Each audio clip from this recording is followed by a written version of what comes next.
Well, as what's important with defiance in children is to understand that they're testing out, their own sense of self and their own power in the world, and you really don't want to shut that down. So that's such a beautiful thing. That's the thing that's going to allow them to say, no, this is wrong, and to stand up for what's right in the world, and to stand up to a bully, and to have a sense of self and a sense of that what they want matters and that they can go after it. And that's a really energizing, enlivening, beautiful quality. So it can be annoying as a parent to have your kid saying no all the time and resisting everything. But I just think it's such an important quality to nurture. And in terms of getting them to do what you want ultimately, you want to avoid a power struggle. That just creates, I know with my kids, brushing teeth is one of those power struggle moments.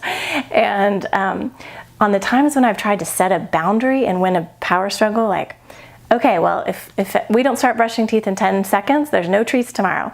And then, there's a fit, and it's like, okay, well, there's no treats tomorrow. And then there's a bigger fit. And then we spend the next half hour like having kind of yucky energy and getting them back together. And the whole point was to get them to sleep earlier, and now they're asleep later. And we had an unpleasant experience, which bedtime can be so beautiful. So, I learned really quickly as a parent, and it's really true with all the psychological understanding of children, that you want to avoid a power struggle really almost at all cost. And instead redirect and make it into a game. Like maybe brushing teeth can be more fun, and we march in there, and whoever does it the fastest, wins or something, and we're racing to bed, and I'm a monster and I'll chase you.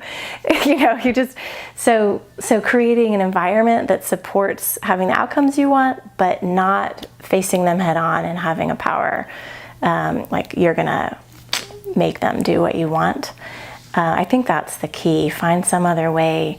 And if it really comes down to it, you can talk to them about it in a more serious, loving way. Like, I'm really confused as what to do, because I really want to have such a peaceful bedtime routine, and I want it to be easy.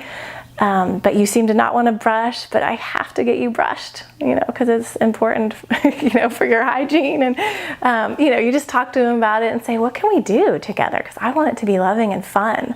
Is there some way that we can work this out? So you start to kind of get on their team.